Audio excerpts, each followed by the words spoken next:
Boa noite, pessoal.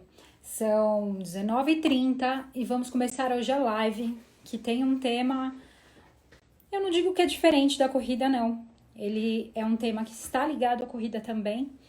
É tempo de pensar grande, planos ambiciosos. Hoje a nossa conversa é com Gustavo Cerbasi, que daqui a pouco deve estar por aí. E eu vou falando um pouquinho sobre o Gustavo. Ele é escritor, consultor financeiro, professor, palestrante, é casado, tem 3 filhos. E ele tem experiência prática e acadêmica em finanças, negócios, planejamento familiar, economia doméstica e desenvolve treinamento também. Ah, ele já chegou também. Vamos convidá-lo aqui. Gustavo. Olá, Gustavo! Boa noite, Valéria, tudo bom? Prazer enorme estar com você aqui. Tudo bem? Tudo bom, e você? Tudo bem, graças a Deus. Eu preciso confessar, estou um pouco nervosa. Pô, que bom. Sinal que você se importa com o assunto, que vai valer a pena. Muito bom. Não, eu tô nervosa com a sua presença, porque eu sou uma fã do seu trabalho. Eu tenho alguns livros, eu adoro livros, eu tenho alguns livros. Acho que você, quando encontra alguém assim, né, que encontra um monte de livro, eu tenho vários livros aqui, tem um Maneiro. monte. Então, eu gosto muito do seu Então, deixa eu te trabalho. dar uma dica. Você é atleta, você já sentiu Tô, frio na barriga em muitas situações. Então, encara muitas. como aquela competição que está para começar e vamos fazer uma prova sensacional Bora, aqui, compartilhando com o vamos. conhecimento. Eu acho que isso é o ponto mais importante, né? Compartilhar conhecimento com as pessoas. Gustavo, obrigada por estar aqui com a gente hoje. Falei que a sua hora, como toda pessoa que entende de finanças, é uma hora cara, então vamos aproveitá-la com qualidade, tá bom? Fazer vale a pena, legal. Muito obrigada. Vamos lá. O nosso assunto hoje são planos ambiciosos, né? E eu estava assistindo agora há pouco um vídeo seu que você separou esse momento em 3 categorias, né? As pessoas que estão em pânico, as pessoas que estavam começando a aprender sobre investimento, sobre poupar, e aquelas que já estavam mais tranquilas, né? E eu te pergunto, é um momento de fazer planos ambiciosos? É um momento que a gente pode pensar grande, né? Olha, eu diria que é o momento perfeito, Valéria, porque é uma situação diferente de quando a gente está com tudo acontecendo ao mesmo tempo. O trabalho está legal, no caso do esporte, o treinamento está legal, a vida está indo numa boa e a gente, por estar tudo mais ou menos no piloto automático, a gente acaba não dando a atenção necessária para melhorar como a gente deve melhorar no trabalho, para aperfeiçoar nossos planos como devem ser aperfeiçoados. A gente sabe que independentemente do que seja plano ambicioso para qualquer pessoa, muitos planos foram desfeitos nesse período de quarentena, de pandemia, desde o plano de trocar um automóvel, plano de fazer um curso, plano de abrir um negócio novo, reformar a casa, participar de uma maratona internacional. Então, planos que sofrem um chacoalhão, na verdade, geram uma frustração, geram uma ansiedade, pessoas que estavam precisando daquilo para, enfim, se sentir recompensado, recompensada, vão se sentir mais frustrado que outras. Mas essa parada obrigatória, na verdade, ela nos dá a oportunidade de reorganizar tudo que está errado. A gente pode lamentar uma viagem que vai perder, a gente pode lamentar uma competição que vai perder, a gente pode lamentar um negócio que ia abrir, ou um negócio que foi aberto há pouco tempo que está com dificuldades. Quanto mais tempo a gente fica lamentando, menos atenção a gente dá para a necessária reorganização, porque posso chegar à constatação de que, poxa, meu negócio precisava de vendas consistentes durante 3, 4, 6 meses que não vão acontecer. Então, não tenho que lamentar ou torcer para as coisas voltarem ao normal, sendo que já é até um consenso que elas não voltarão ao normal. Quanto mais cedo eu tomar a decisão de desfazer alguma coisa que não está certa, de eventualmente fechar o meu negócio, encerrar o negócio. Nossa, mas era um negócio da família, era um negócio que era o meu sonho. Mas encerra agora, liquida, desfaça-se dos ativos, preserve a sua marca para você não apodrecer aquele ativo, não acumular dívidas com salários não pagos, não acumular dívidas com eventuais dificuldades que você irá arrastar por 6 meses, 8 meses, 12 meses, e você preservando a sua marca quando houver um cenário adequado para aquele negócio, você vai atrás de um crédito, talvez, mas com o seu nome limpo, sem um histórico de prejuízo, sem um histórico de problemas trabalhistas que eventualmente podem acontecer. Então, parar e pensar significa você estabeleceu qual que é o cenário, nesse cenário, quais são minhas condições e com essas condições, o que que eu posso alcançar, o que que eu posso fazer, o que que eu posso realizar. Então, eu falo que o momento é ideal para grandes planos, porque nesse momento eu estou com todos os meus sensores da racionalidade ativados. Uhum. A racionalidade de ter que pôr comida na mesa dos meus filhos, a racionalidade de ter que alimentar o meu negócio, pagar os salários de quem trabalha para mim. Então, eu estou com o meu grau máximo de alerta. É muito interessante perceber, eu citei o exemplo de negócio próprio, profissional liberal, por exemplo, comerciante. Sempre que alguém vai montar um negócio, Valéria, ele está no ápice da racionalidade. Ele faz conta, ele refaz, ele olha a planilha, ele consulta contador, advogado, cunhado, compadre, todo mundo para opinar, pô, será que eu vou ou não vou? Então ele está no ápice da racionalidade, fazendo conta sobre a viabilidade. E Uhum. quando tem uma boa certeza de que aquilo pode dar dinheiro, que a pessoa avança. Daí para frente, ela começa a perder a racionalidade. Uau, minha loja está maravilhosa. Uau, meu cliente está satisfeito. Nossa, recebi um prêmio do shopping center, loja destaque, loja referência. A gente começa a ser alimentado por elementos emocionais e acaba não dando a atenção necessária para o elemento racional que nos garantiria estar no trilho, nos garantiria estar no caminho do lucro. Então, o empreendedor tem um conflito eterno entre a razão e a emoção. Ele quer o lucro, mas, puxa, eu estou recebendo prêmios, reconhecimento, estou feliz, né? Faço o que eu amo, mas às vezes você está escondendo de si mesmo, de si mesma, um prejuízo que você está acumulando. Então, na prática, no ápice da racionalidade, quando a crise me obriga a parar e pensar, eu vou, na frieza das contas, entender. Bom, vamos lá. Qual que é meu grande plano? O que é um projeto ambicioso para mim? O esporte que você pratica, a corrida, teoricamente, é o mais democrático e popular dos esportes. Eu preciso de pouquíssimo investimento para começar. Não estou banalizando, eu sei que à medida que a gente se profissionaliza, qualquer esporte vai ficando caro.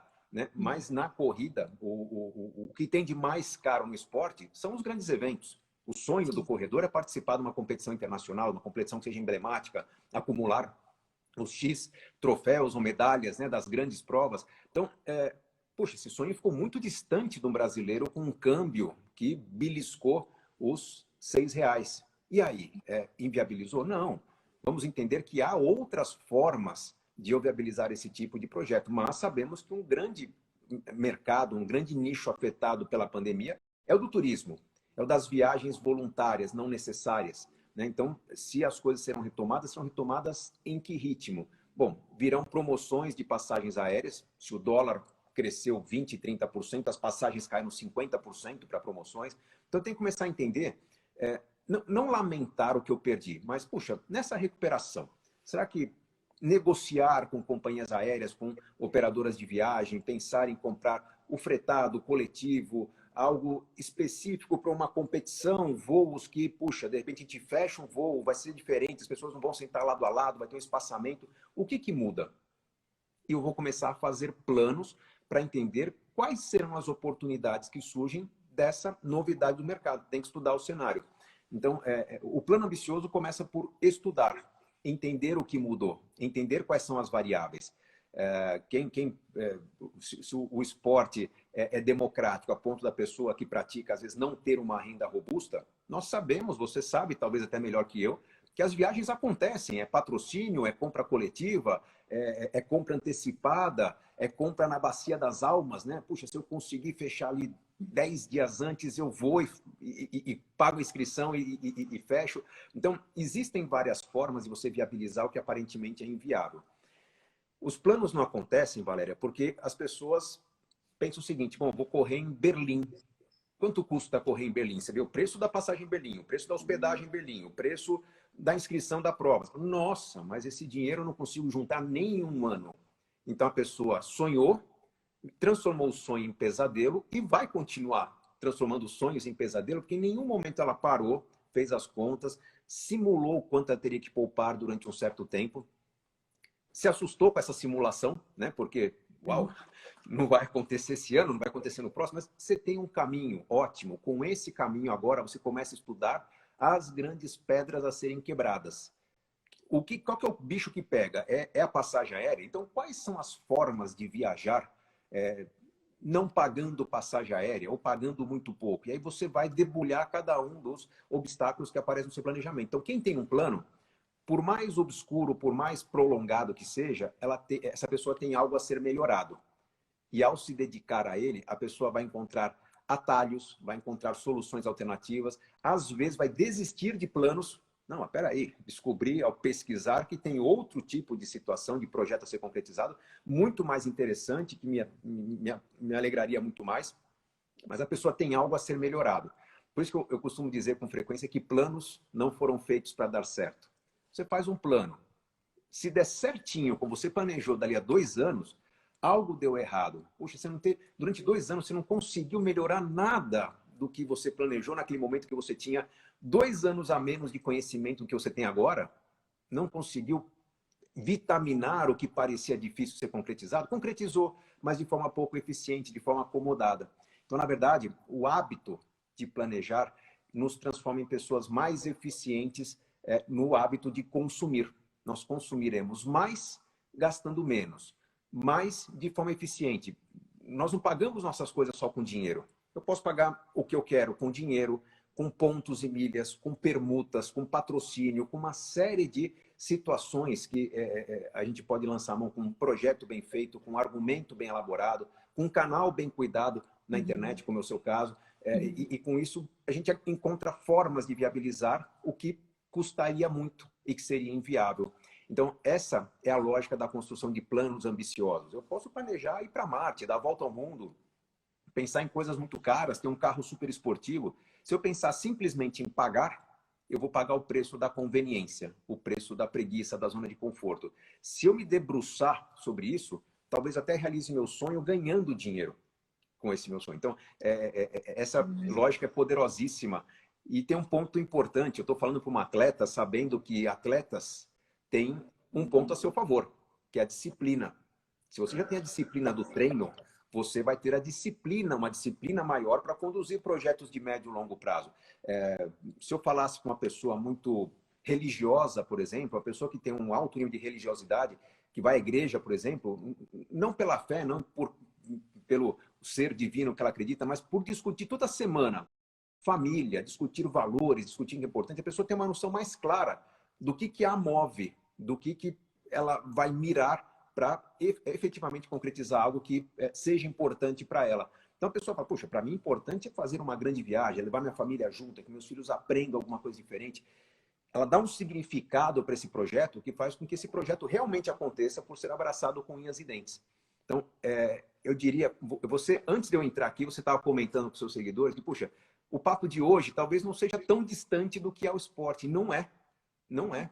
A gente está falando de estabelecer metas, de analisar cada passo para concretizar essa meta e de aperfeiçoar cada um dos passos que a gente concebeu lá no começo para fazer com que o nosso desempenho seja o melhor possível. É um esporte, é uma arte elaborada que quanto mais a gente pratica, melhor vai ser o resultado ao longo dos anos. Sem dúvida, você estava falando aqui, eu estava sentindo essa emoção, porque para nós corredores, se você for conversar com cada um deles, fala assim, o que te move? O que faz você levantar às 4 da manhã e ir treinar durante um ano e comer direito, e ir lá na USP ou no Ibirapuera, aqui em São Paulo, né? E treinar de madrugada. O que te move? É paixão pelo esporte, né? Porque eu sou uma atleta, eu cheguei, só para contextualizar o pessoal, eu sempre fui contadora, sempre trabalhei com contabilidade. Eu engravidei da minha filha, engordei 20 quilos. Em 2013 eu falei, eu vou começar a correr para emagrecer. Aí eu gostei do esporte, entrei nessa coisa da maratona e virou minha paixão, né? Eu já fiz 10 maratonas e hoje, quando você fala em planos ambiciosos, completar as maiores maratonas do mundo, para mim, lá atrás, era muito ambicioso. Era impossível, porque você imagina o seguinte, você tem uma fonte de renda que é totalmente destinada à sua casa, né? Sim. Então, você dá prioridade para os filhos, você dá prioridade para a viagem da família, mas você não fala assim, olha, eu vou viajar para correr.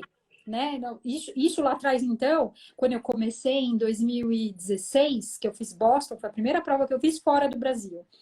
Eu achava tudo aquilo absurdo, né? Imagina, eu tô indo para Boston para correr, né? Então era assim, era muito do nada eu virei uma corredora que foi para Boston correr.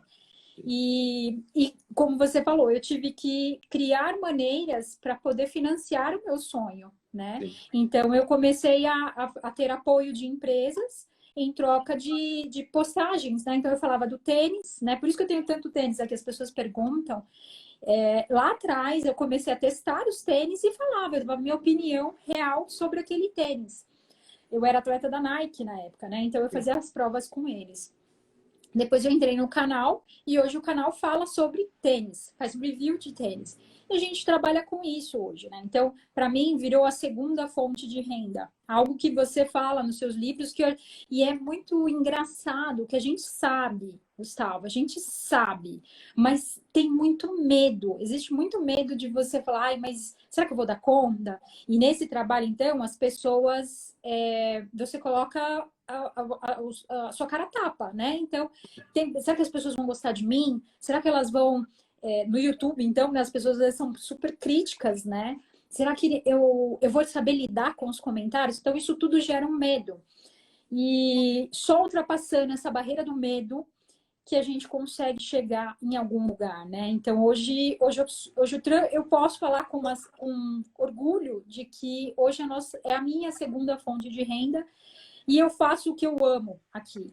Eu adoro quando eu indico um tênis para pessoa e ela vem para mim depois e eu mando o link, mando para ela comprar e ela fala assim: olha, eu corri tal prova e eu fui muito bem, sabe? Então eu entendo que eu sou uma vendedora de sonhos. Eu não acho que são tênis, eu não acho que são equipamentos. As provas que eu falo sempre com brilho no olho, sempre, ó, meu olho tá brilhando. De falar Sim. nisso, eu fico assim, sabe? Porque é o que me faz o meu coração vibrar, sabe? Então eu quero levar todas as pessoas comigo. Quem eu puder levar, eu falo, cara, vem para esse mundo, porque Então, é muito bom. Você começa a correr, todo esse estímulo vai te empoderando, você, como mulher até, né? Você vai criando poder. Você fala, não, eu posso correr fora, eu posso sair para correr sozinha, né? Eu tenho força para correr, eu tenho força para iniciar um novo negócio. Então, você vai ficando sem medo, sabe? Assim, sem essas prisões todas, né? E aí a gente percebe uma coisa muito importante, Gustavo, a vida é uma só. A gente sabe que pode ter continuação, pode ter alguma coisa, mas assim, é hoje, é agora. E às vezes eu percebo as pessoas todas amarradas, mas eu não sei se eu posso. Eu falo, pula que depois o paraquedas vai abrir, é. sabe? Se você não tiver esse pensamento, esse plano ambicioso que vai te mover, não sei, né? Você Eu está não falando de sei. um negócio que é o amor pelo que se faz, né? Você fala que o esporte é a segunda fonte de renda, eu tenho certeza que é a melhor fonte de renda. Pode não ser a maior, mas é a melhor, é aquela que, pô, se entrar um pouco, ele entra com muito mais prazer do que aquele valor que paga as contas. E é justamente esse amor que faz você vencer aquele grande obstáculo. Você falou, pô, mas será que eu vou dar conta de falar para o público na internet? Será que eu vou dar conta de chegar numa maratona internacional, me informar, não sabe inglês, correr? Na verdade, eu associo muito àquela ideia, aquele sentimento de um adulto que ainda não tem filhos e que fica, puxa, será que eu vou ter ou não vou ter filhos? Bom, a natureza vai se encarregar de você dar conta de trocar fraldas, de amamentar, de dar o carinho, porque vai ter amor associado a isso. Então você vai tirar de um lugar que você não sabe onde uma energia que vai mostrar quem você é. E você deu o exemplo do esporte, mas vale para qualquer coisa, Valéria. Qualquer coisa que a pessoa pratique o autoconhecimento, que ela não faça por status, né? Uhum. Ah, eu vou ralar para ter um carro bacana. Pô, esse carro é para você ou é para o vizinho, né? Eu vou ralar porque, puxa, eu curto uma roupa de marca. Será que você curte uma roupa de marca ou você curte um tapinha nas costas? Então, quando a pessoa quebra o vínculo com status, e ela fala, não, eu quero um tênis dessa marca porque ele é o que me traz o melhor desempenho.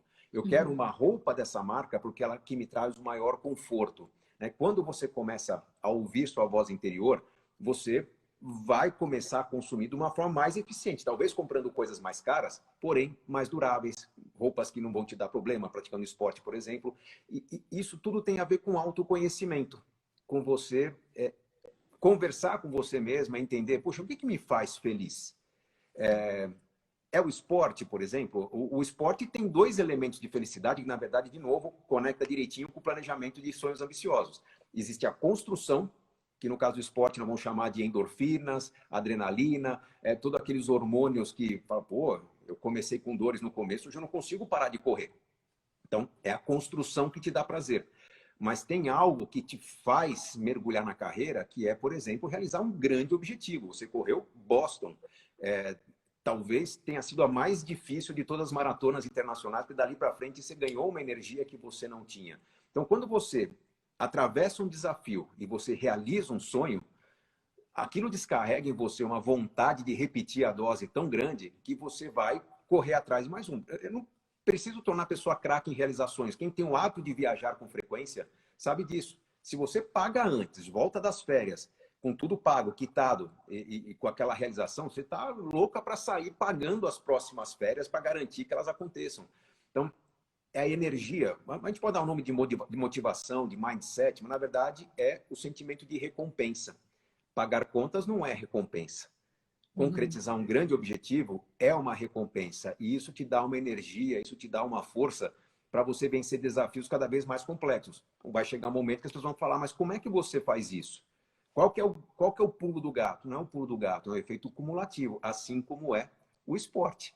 Não tem segredo além de você treinar mais e treinar direito. É basicamente o que te leva a resultados, né? Então, o planejamento é a mesma coisa. Quanto mais você se envolve, quanto mais você entende as armadilhas, quanto mais você vai estudar os obstáculos, encontrar opções a esses obstáculos, mais rapidamente você chega ao objetivo, mais eficiência você terá no próximo planejamento para alcançar mais rapidamente o objetivo que parecia mais distante. Então, muito parecido com o esporte, tá tudo muito conectado com esse sentimento dos hormônios que nos fazem acordar às 5h30, 6 da manhã para correr, mesmo com chuva, mesmo com frio. Enfim, é a recompensa que vem lá na frente. E é engraçado que esse ano... Você corre também, Gustavo? Você pratica esportes? Eu só corro acima de 70 quilômetros por hora. Eu tenho um problema no joelho. Eu fui nadador durante muito tempo. A natação traz uma série de benefícios, mas é uma natação de alto desempenho, então tem os malefícios também. Ligamentos um pouco mais frágeis. Um acidente de carro, eu machuquei meu joelho, eu não consigo correr. Mas eu gosto de carro. Eu pratico automobilismo, é o meu esporte hoje, junto com a ginástica funcional que me mantém saudável aqui no dia a dia. Que legal. Então, para os corredores, esse foi um ano bem duro, né? Para todo mundo, mas para os corredores, todas as provas foram canceladas, né? Então, começou lá, né? Eu tinha a primeira prova, que era Tóquio. Foi uma prova que eu queria muito terminar, que ia ser a última Major. Então, eu ia fechar 6 nesta última prova. Eu já tava tudo certo. Eu tinha 2 inscrições. Eu queria tanto que eu comprei uma e depois fui convidada pela organizadora para participar dessa prova. Tava tudo pago, tudo. Era assim, era só chegar lá. E quando tudo isso começou, eu falei, não vai acontecer, né? Duvido que vão cancelar a prova e no Japão vai ter Olimpíada e tudo, né? Imagina. E aconteceu, né? Aconteceu, a prova foi cancelada. E aí, num primeiro momento, eu perdi um pouco assim o sentido do que estava acontecendo. Eu tenho esteira aqui em casa, tenho tudo voltado para corrida, mas eu não conseguia treinar. Olha que coisa engraçada, eu não conseguia, com toda a disciplina que eu tenho de treino, eu não conseguia, minha cabeça não encaixou direito, sabe? Parece que eu falei, caramba, perdi tudo. Aí eu precisei voltar lá atrás para entender, não é uma prova, é a jornada, não é uma linha de chegada. É essa paixão, é esse esforço, é toda a sua dedicação. E agora eu coloquei essa prova para 2022. Eu não vou fazer em 2021, porque o dólar do jeito que está, né, a economia a gente não sabe direito. Então, eu vou ter que juntar mais uma grana para pagar tudo de novo. Falei, então vamos em 2022. Então, eu vou ter que passar 2 anos com a disciplina de acordar de manhã, treinar direitinho, fazer tudo certinho. E eu preciso começar já, porque eu quero fazer um excelente tempo, né? Então, para eu chegar lá, eu tenho que começar agora, entendeu? São 2 anos de trabalho todos os dias para chegar, para viver um dia só, né?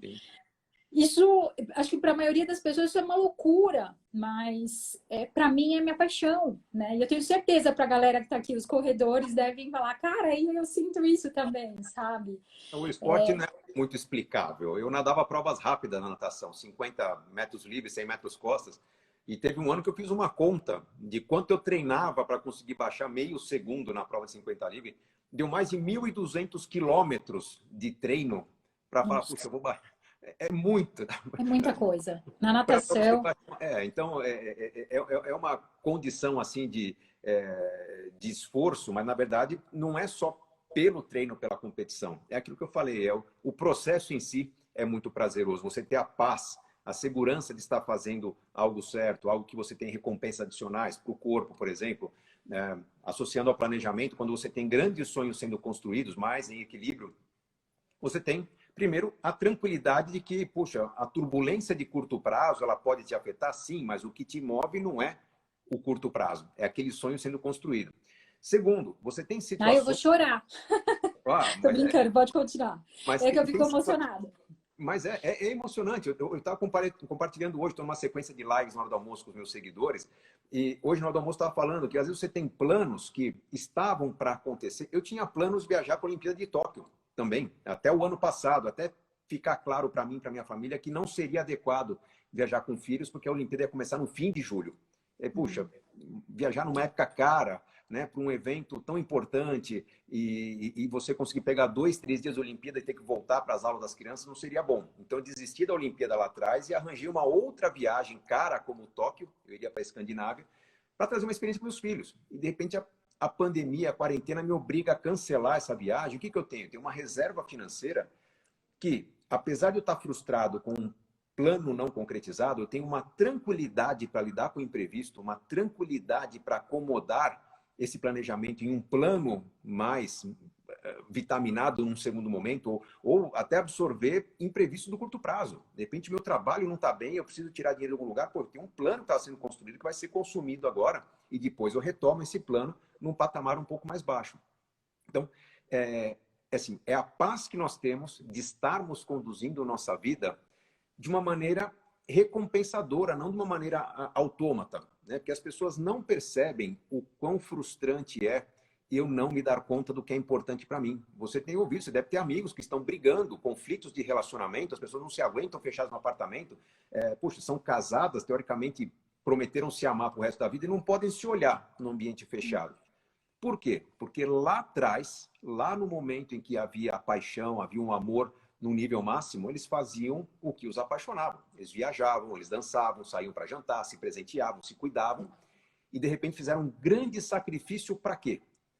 A promessa era continuar vivendo aquela vida eternamente, sim, mas decidiram fazer um sacrifício para pagar casa. A melhor casa possível, o melhor carro que nós podemos ter, o melhor plano de saúde. E esse casal não percebeu que entrou numa rotina de acordar, comer, trabalhar, dormir, que não é nada interessante.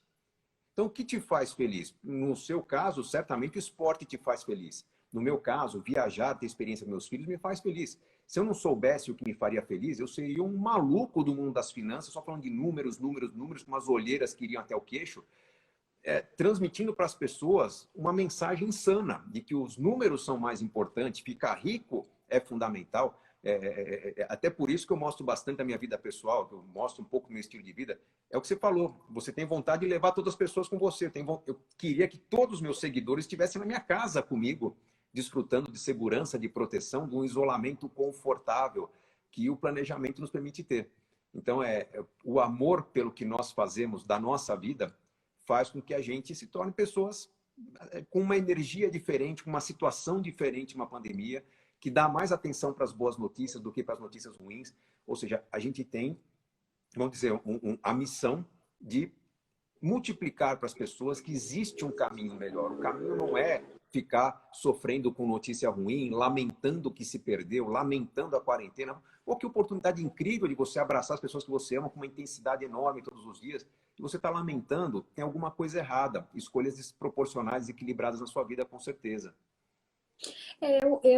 Eu acho que, eu acredito que quando você fala em planejamento, para essa coisa da sua paixão, né? as pessoas ainda têm uma dificuldade. Eu acho que aqui no Brasil a gente tem uma dificuldade em fazer entender o que é isso, porque as pessoas não entendem que existe um esforço atrás disso. Elas acham que é mágica, né? Que você ficou... Quem não conhece a tua história, por exemplo, né? E vê a sua história, a sua vida, acha que você apareceu de um dia para o outro, né? Nossa, né?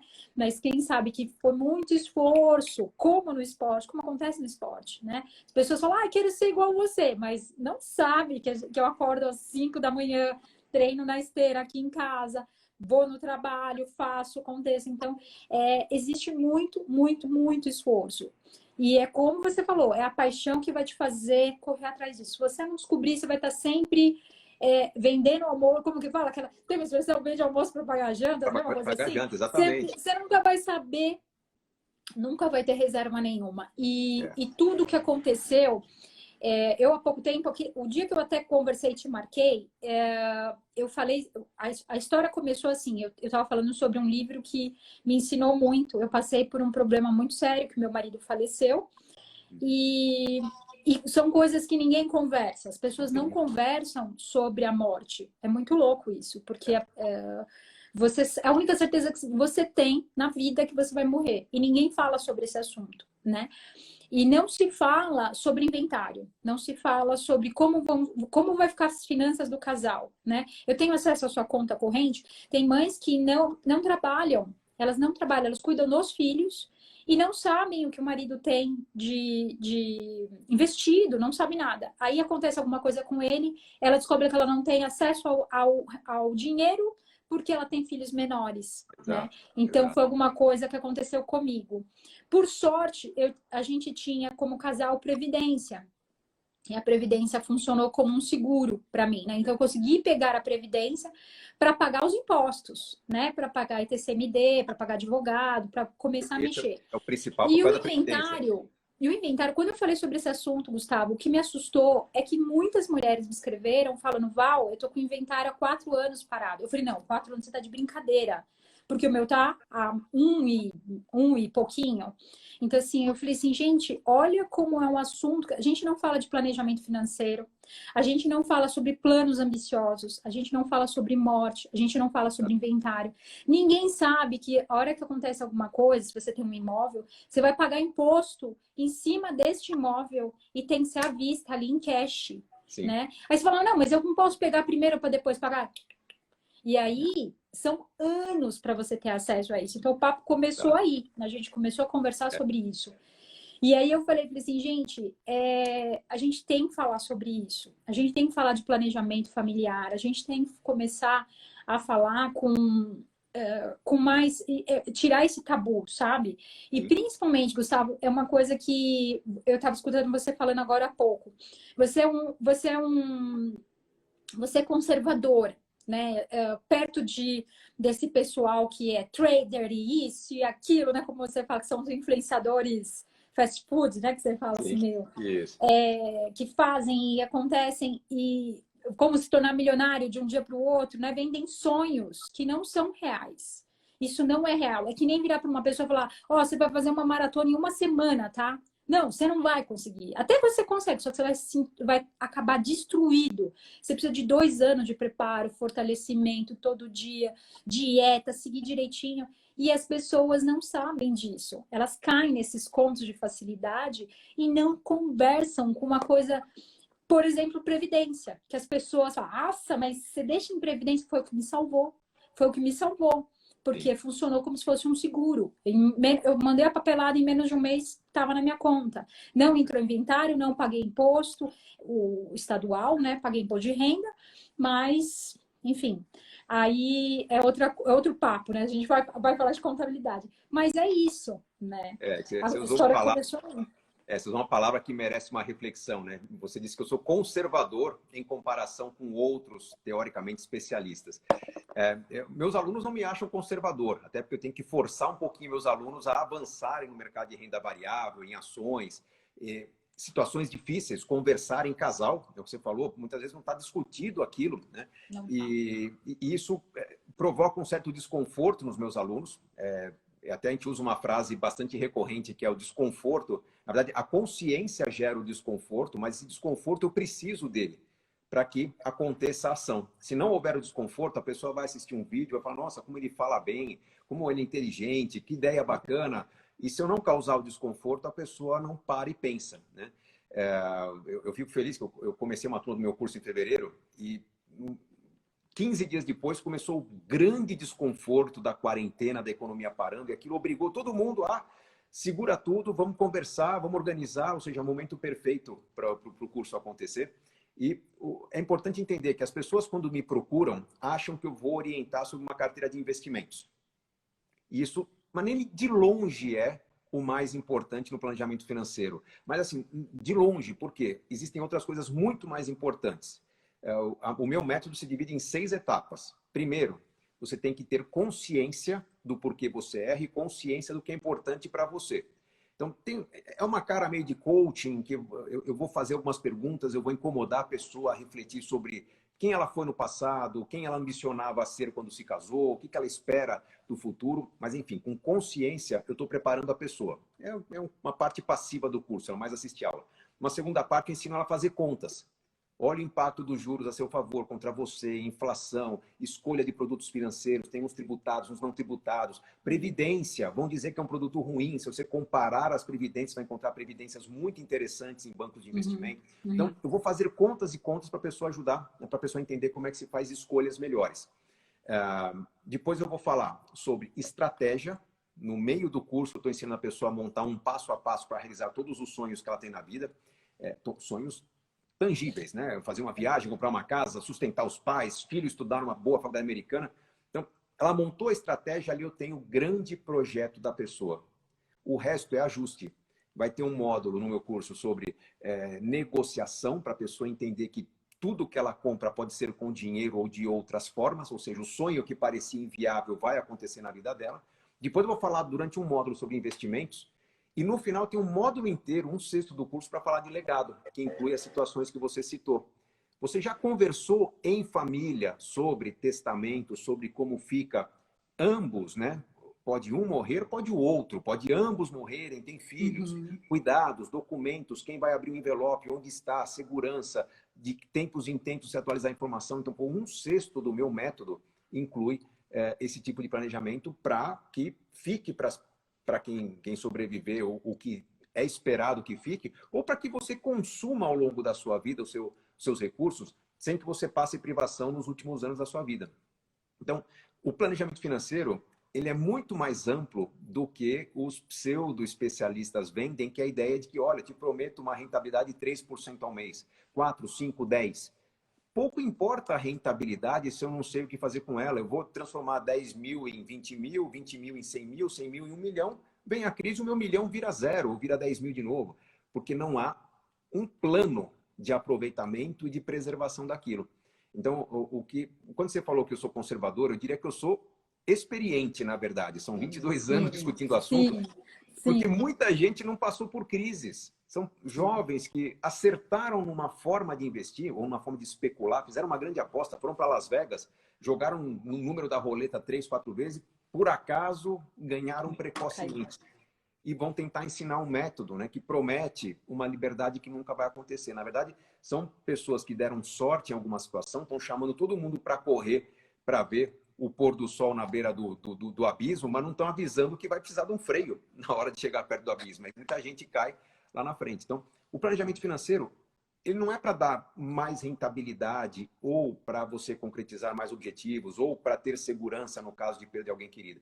Ele inclui tudo isso, mas o grande objetivo é você ter paz e sentimento de recompensa ao longo de toda a sua vida, começando agora. Você tem que ser feliz agora, não é fazer sacrifício agora para colher daqui a 10, 15 anos.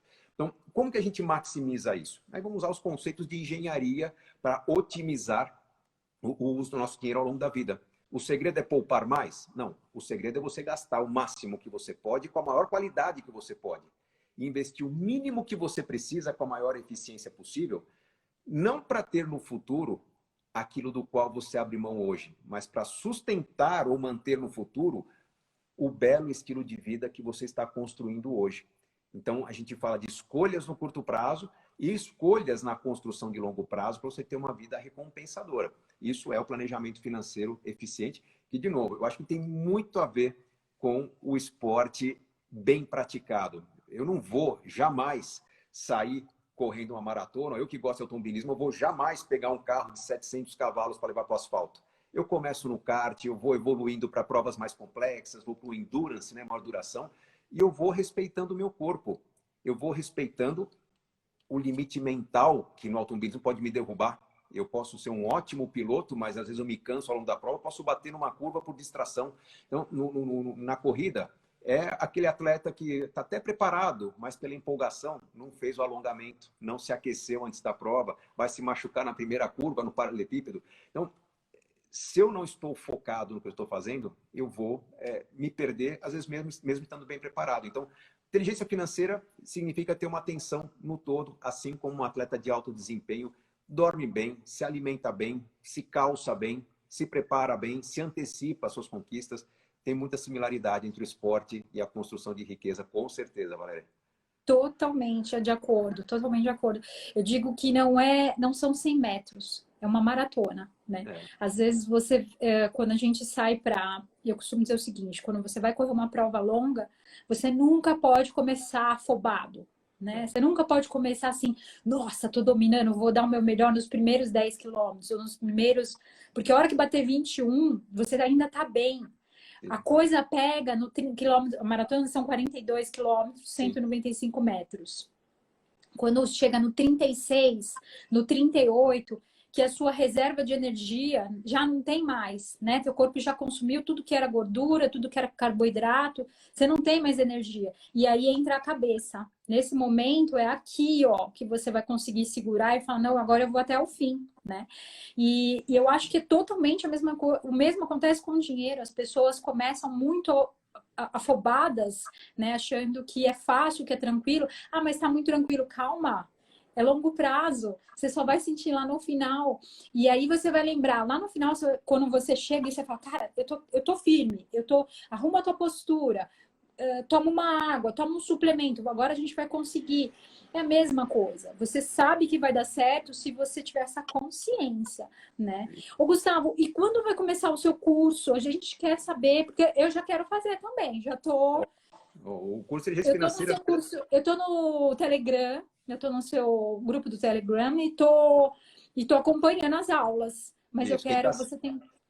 O curso ele tem duas etapas. Tem uma etapa gratuita, que é a que está rolando essa semana. Começou na segunda-feira, são 5 aulas sequenciadas, todos os dias, às 12h30. Aulas breves, são 30 minutos. Eu não quero atrapalhar o almoço de ninguém, então das 12h30 a 1 hora, vou fazer 5 aulas, já foram 2. Quem perdeu a aula, se entrar no grupo no Telegram, no meu perfil, se for lá no link da bio, tem o acesso ao grupo Telegram, vai poder assistir as aulas que perdeu, vai baixar a planilha do orçamento doméstico que eu já ofereci, tem e-book gratuito que eu ofereci hoje também. E até sexta-feira, o que nós temos nesse curso gratuito? Você vai ter uma noção completa do que pode e deve mudar na sua vida. Ou seja, o que está desequilibrado, que caminhos, que ajustes você vai fazer e onde você pode chegar. Então, é um grande diagnóstico bem estruturado, já com conhecimento de alto nível que eu estou passando para as pessoas. Quem quiser a minha orientação pessoal para colocar isso em prática, ou seja, eu sei o que fazer, como fazer em detalhes, aí vai se inscrever no curso de Inteligência Financeira. É um curso de 40 horas, serão 120 aulinhas de 20 e poucos minutos, ao longo de 3 meses. E ao longo desses 3 meses eu vou ter uma comunidade fechada onde eu vou interagir todos os dias com os alunos. Estava agora aqui respondendo as dúvidas dos alunos que estão terminando a turma anterior, já concluindo um curso. Então, na prática, não é um curso com ideias sobre dinheiro, com dicas para investir. É um passo a passo para você desfazer o que está errado na sua vida, reorganizar seus planos, saber onde você vai chegar, como vai realizar grandes projetos de curto, médio e longo prazo, incluindo independência financeira, que é o poder parar de trabalhar, viver dos meus rendimentos. E ao final desse curso você vai ter uma carteira de investimentos montada, mas não uma carteira de investimentos que é para bombar e fazer resultado. É só para garantir que os seus projetos de curto, médio e longo prazo aconteçam. Ou seja, poderia incentivar meu aluno a investir de forma mais arrojada? Poderia. Quando você comentou que no começo da maratona parece que está fácil demais e a pessoa tende a extrapolar e vai se machucar, eu estava lembrando dos meus alunos no ano passado, professor, entendi tudo, mas Puxa, eu preciso mesmo ter 30, 40, 50% da minha carteira em renda fixa, taxa Selic caindo, o dinheiro rendendo cada vez menos. E a resposta era sim, porque no seu caso você tem projetos de curto prazo. Você falou em trocar de carro, você falou uma viagem em 2020. Então, tem que. E a pessoa falando, mas professor, a minha corretora recomenda uma carteira de ações, olha, a recomendação está dando 3, Olha o que 4% ao mês. aconteceu. Eu falo, gente, vai no ritmo. E assim, eu tenho várias alegrias no meu trabalho, né? Vendo muitos livros, tenho uma audiência muito grande no meu canal, faturo bem com palestras, cursos, enfim, mas não tem preço, Valéria, você vê esse aluno no meio da pandemia falar, professor, muito Obrigada. obrigado, porque eu entendi agora por que eu tenho que proteger o meu dinheiro e não só multiplicar. Meus alunos certamente tiveram diminuição no patrimônio nessa situação de queda da bolsa. Esperado, todos os meus alunos têm um pouquinho de investimento em ações. Mas o dinheiro desses alunos que está em ações não era para pagar a escola do filho esse ano, não era para pagar a viagem no fim do ano. Se era uma viagem internacional, estava em fundos cambiais, protegidos por dólar, por euro. Então, quando o dinheiro cai, a aposentadoria que seria daqui a 15 anos, pelos cálculos, foi para 20 anos. Então, desconforto inicial. Mas pelo processo que a gente tem de reorganizar os investimentos, a gente convida a pessoa a entender o que aconteceu, entender o que ficou barato, comprar um pouco mais do que ficou barato, e a pessoa vai aproveitar, vai surfar um momento de recuperação da economia que a gente não sabe bem quando vai ser, mas a carteira de investimento está preparada para isso. Então, você ia se aposentar em 15 anos, veio a crise, a bolsa caiu, sua aposentadoria foi para 20 anos. Com essa recomposição de carteira, pode ser que você não só se aposente em 15 novamente, mas talvez em 12. Porque você vai pegar o tão esperado ciclo de crescimento, de recuperação de uma economia. Então, é esse tipo de sacada, não estressante, não acompanhando o mercado o tempo todo, não seguindo todos os jargões o tempo todo. Vamos lá, fórum, debate, investimento. Na vida não é investimento, gente. Se você, Valéria, for acompanhar investimentos como o pessoal de frente acompanha, você não vai correr. Você vai, ou se correr, vai estar ansiosa com o que você acabou de ver no aplicativo, da bolsa caindo, a carteira mexendo. Não. Um atleta tem que olhar sua carteira de investimentos. Ó, uma vez por mês está mais que bom. E por isso, apesar de ser uma vez por mês, a pessoa não vai deixar de investir em ações, não vai deixar de aproveitar oportunidades. Ela tem que ter a paz e a certeza de que aquela forma de investir vai levá-la a mais resultados. Isso é inteligência financeira. O resto é especulação, é aposta. E aí a gente sabe que num período que a economia está bombando e que bitcoins, empresas pequenas estão rendendo, empresas novas estão rendendo, nossa carteira parece ultra conservadora. Quando vem a crise, tudo desmorona, né?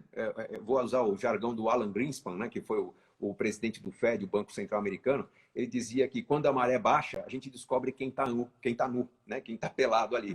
De repente, o mercado vem abaixo, a gente continua lá com o nosso processinho de construção de riqueza consistente e vencendo as grandes marolas e aproveitando as marolas para surfar melhor. Então, não é tão conservador assim do ponto de vista do jargão financeiro, tem muito arrojo no investimento, mas é consistente. A gente procura ser consistente no planejamento e isso faz toda a diferença, como faria no treinamento de uma prova mais complicada no esporte. E de repente, para quem não se preparou, né? Para quem. Porque é o que eu falo, Gustavo, assim, não é novidade. Olha aqui, ó, você era novinho nessa época. Aí, ó, tá vendo? Era jovem. E assim, você tem um livro há muito tempo, e você não precisa nem ler, se você quiser, não, eu quero abrir aqui, eu vou olhar. Primeira coisa que está no capítulo, ter uma única o que não fazer, tá? Ter uma única fonte de renda. Esperar sobrar dinheiro. Quer dizer, tá aqui, ó, A, B, C. Você pode ler, óbvio, né? Você vai ler um por um, mas são coisas que você fala aqui, o que não fazer, né? E para quem dependia de uma única fonte de renda nesse momento, porque as coisas mudaram. Sabe o que eu fico pensando, Gustavo? Na época dos nossos pais, dos meus pais, já mudou demais o mundo para minha época. E para minha filha vai mudar muito mais também. Porque talvez a comunicação... Eles estão agora aprendendo a estudar dentro do quarto, fazendo algo que é muito, muito, muito difícil. Então, assim, o mundo mudou de novo, né? As coisas eram de um jeito. Antigamente, as pessoas faziam carreira de 40 anos, né? Começava e se aposentava na mesma empresa. A nossa já não foi assim. Para eles, não tem nem emprego, né? Então, eles vão ter que ser totalmente empreendedores, totalmente uma cabeça totalmente focada, rápida, as aulas, não dá mais para ficar 5 horas. Porque eles não têm a capacidade de ficar 5 horas com atenção. Tem que ser assim, ó, pá, pá, pá, resolver. Olha como o mundo mudou, né? Então, assim, a gente tem que se adaptar a tudo isso rápido, porque e eu falo o seguinte, sabe? As pessoas acham que as coisas não vão acontecer, como eu achava, né? A minha vida estava totalmente certinha e de repente, bum, né? E aí você toma, você entende, Gustavo, uma coisa que as pessoas não sabem, elas não sabem. Quando a coisa acontece, você não, as pessoas não têm dó de você. O condomínio não fala assim, ah, aconteceu. Então, assim, não precisa pagar esse mês, tá? Não paga o condomínio, não, não paga a escola. Fica tranquila, a gente vai resolver a tua vida. A conta chega e você vai ter que pagar. Compromisso. É assustador naquele momento. Então tem pessoas que estão enfrentando isso agora, né? Que perderam a sua única fonte de renda e agora estão assim apavoradas. Você falou um negócio bem bacana no curso. Isso pode ser esse desconforto vai te levar a um crescimento. Tá? Aproveita essa onda, porque. E aproveita, porque vai vir outra onda em cima de você de novo, tá? A vida é isso, né? Vem, vem. E olha, que ouçam com muito cuidado o que eu vou falar agora. Quando você entende como é que funcionam essas ondas, você passa a esperá-las com uma certa ansiedade. Né? Poxa, os investimentos estão indo, mas quando que vem uma crise, um ajuste, uma correção, um chacoalhão para aparecerem mais oportunidades? Porque para quem está construindo, chega uma hora que as coisas ficam meio esquisitas. Né? Quando a bolsa estava lá perto dos 120 mil pontos, para quem já investe vai entender, a gente sabe que a possibilidade de chegar aos 135, 140 mil pontos era muito questionável. Quando a bolsa cai a 60 mil pontos, a gente vê que as empresas passaram a ter um valor de negociação irreal, a gente tem uma certeza de que a recuperação existirá em algum momento. A gente não sabe exatamente que intensidade, vai depender do sucesso das empresas. Algumas vão morrer, outras vão nascer, mas a gente passa a ter certeza de um horizonte de crescimento. E isso é para tudo. Para tudo. Vamos, de novo, remeter ao esporte. Às vezes, um acidente que você tem, um pé virado que te obriga a ficar 6 meses parada, vai te obrigar a mudar a sua alimentação, que já não estava tão boa, vai te obrigar a mudar uma forma de treino que não estava sendo eficiente e estava expondo o seu corpo a uma lesão. Então, você tem que aproveitar o viés, o revés, na verdade, para entender o porquê que você esteve tão exposta naquela situação e começar a adotar uma estratégia que te prepare para a próxima crise ou que te prepare para estar melhor do que um concorrente numa competição. Eu tenho uma lembrança sensacional da natação, me permita falar aqui, Valéria, quando eu nadava 100 metros costas, tinha um concorrente meu, a gente tinha tempos muito próximos, mas ele sempre à minha frente. Né? Sempre que ele competia, dava lá 40 centésimos, 50 centésimos na minha frente, falava, pô, com ele não tem muito o que competir. E um dia a gente chegou numa competição que estava muito frio, nós fomos medir a temperatura da água por questões de regulamento, não se pode competir em água com menos de 24 graus, e a piscina estava 23,7 graus, estava muito fria, e o vento gelado batendo, e todo mundo, não vamos nadar, não vamos nadar, e a federação decidiu que aconteceria a competição. Eu fui chorando falar para o meu técnico que eu não queria, porque estava muito frio, que ia ficar doente. Ele falou, olha, você treinou o ano inteiro, essa competição é a mais importante que nós temos, você vai participar, tá frio para você, tá frio para o outro. Foi a única prova naquele ano, Valéria, que eu ganhei do meu concorrente, que eu percebi que ele era mais exposto ao frio do que eu, talvez por ter descendência eslava, sou descendente de lituanos, meu avô mergulhava no lago congelado uma vez por ano, então eu percebi um diferencial que eu não conhecia. Então, no revés, eu aprendi uma vantagem que eu tinha. Então, é um momento de se testar, é um momento de você reunir a família e falar do que está difícil. Falar da sua renda que caiu. Pedir para as crianças uma dica do como a gente pode melhorar o que está ruim. Dá uma dica, muda a configuração da casa, afasta os móveis, deixa as crianças correr, gastar energia, para não ficar aquela coisa pilhada do tipo, nossa, vai quebrar, está ruim. Então, muda. Aproveita para mudar diante do revés. Até porque se alguma coisa for estranha mudar, a minha cidade exige que eu tenha um certo status, né? Vou andar com roupa mais simples. Explica que é por causa da pandemia, todo mundo vai entender. Os clientes e fornecedores estão mais flexíveis, os invejosos estão mais flexíveis diante da pandemia. Então é um momento bom para você impor na sua vida mudanças que vão te colocar numa condição de maior liberdade, de maior concretização de projetos. Vai fazer diferença. Até porque a única, de novo, a única coisa que é certo é que nada é certo, nada é fixo, nada é permanente, vai mudar o tempo todo. Quanto antes, e a forma que você reage a tudo isso vai definir quem você é nessa história, né? É. Não adianta ficar se escondendo, lamentando, colocando a culpa no governo, porque o governo está fazendo, ou qualquer governo, né? Qualquer um, não estou indo para um específico. Mas a culpa é do governo, a culpa é da empresa, a culpa é sua que não sentou e não fez o que tinha que fazer.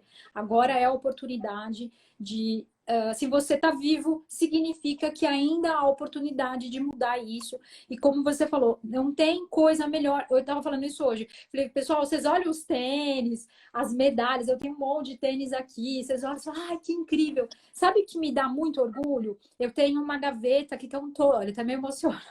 Eu tenho todos os meus boletos lá e estão todos pagos. Eu paguei o Simples, que vai vencer amanhã. Aliás, não vai vencer amanhã, vai vencer só em agosto, né? O governo deu um prazo maior. Sim. Eu senti um orgulho, Gustavo, de pagar hoje, de virar e falar assim, cara, eu passei por tudo que eu passei e as minhas contas estão aqui pagas. Não tem, acho que não tem. Eu vou comparar com o esporte, mas é como vencer. É como você chegar no cruzar ali e falar, cara, ganhei mais uma corrida, sabe? E isso você só consegue com planejamento financeiro, né? Sem dúvida, sem E dúvida. então é isso. Olha, olha, acho que foi a Tá melhor live voando. que eu já fiz na vida. Passa Muito voando. obrigada. Muito Olha, eu obrigada. que Passou agradeço a voando. oportunidade. Obrigada por disponibilizar esse tempo pra gente. Foi para mim um marco, assim. Estou muito feliz, muito obrigada. E, pessoal, façam um curso do Gustavo, eu vou fazer também. Eu quero fazer também. E eu já estou me arriscando, né? Eu comecei a me arriscar, mas eu sou muito conservadora ainda, por tudo que eu passei até. Então, eu penso muito no que vai acontecer com a minha filha, se eu faltar, tem que ser rápido para ela. E é isso, mas eu vou fazer o curso sim, viu? Olha, parabéns. Você tem medo de algumas decisões. O medo é a defesa que nós temos contra a falta de preparo ou contra a falta de conhecimento. Acredita no seu medo, tá? Não desenvolva coragem. Treine para vencer o medo. Esse é o caminho. Essa é a proposta que eu tenho para as pessoas. Não é para dar coragem, não é para enfrentar as oportunidades, é para você aprender onde elas estão. Eu vi muita gente perguntando sobre condições do curso, quanto custa. Acompanhe a partir de amanhã, às 12h30, Masterclass Live. Já vai ser a terceira aula para poder assistir as aulas que foram perdidas entrando no grupo do Telegram, que eu vou explicar na aula como é que faz. Eu tenho que te agradecer também, Valéria, pelo espaço aqui, de ter sido convidado por você. E olha, aceitei por você ser uma grande atleta e eu sabia que nós tínhamos muito a costurar entre inteligência financeira e esporte. Assim, acho que eu sabia que ia ser a conversa perfeita. Então, obrigado pelo espaço. Espero que as pessoas tenham gostado. Vamos voltar a falar mais vezes. Vamos sim. Deixa eu tirar um print aqui, Gustavo. Vamos tirar um Vamos lá. printzinho aqui. Eba, tirei aqui. Oh. E você falou, só para finalizar, você falou assim sobre o medo, né? As pessoas me perguntam, Val, por que você é tão disciplinada? Por que você acorda cedo, treina? Eu falo que eu tenho medo da prova. Eu sei que eu vou sofrer. Eu falo assim, no quilômetro 36, eu conheço essa dor. Eu sei que se eu não treinar, eu vou ter cãibra. Se eu não treinar, se eu não preparar meu corpo para aquele momento, vai ser muito sofrido. E não tem nada pior que você terminar uma prova com cãibra, sabe? Sentindo muita dor, não conseguir andar direito, sabe? Você vai terminar exausto, mas é um exausto gostoso, de muito bem feito. Então, o que me levanta? O medo. O medo que o 36 vai chegar. E o seu treino não é para derrotar o medo. Você vence a prova. O medo, ele se dilui nessa preparação. Que você continue sempre assim, colhendo muitos resultados, tendo cada vez mais sucesso e que as pessoas tenham aprendido essa lição para transformar no esporte, no dinheiro, na vida, todos esses ensinamentos em uma prática gostosa aí. A gente gosta do que a gente faz e espero que a gente continue com saúde, né, Valéria, para continuar fazendo. É tudo que Se importa. Deus quiser, saúde é o mais importante de tudo, né? Tudo fica pequeno frente à saúde. E se exercitem, pessoal, além de fazer o seu planejamento financeiro, coloque aí na sua rotina exercícios físicos também. É muito importante, muito. Não só pelo corpo, mas bem para a cabeça. A força. Tá bom? Força. Beijo, Sucesso. pessoal. Obrigado. Valeu, Valéria. Até mais. Obrigada. Tchau.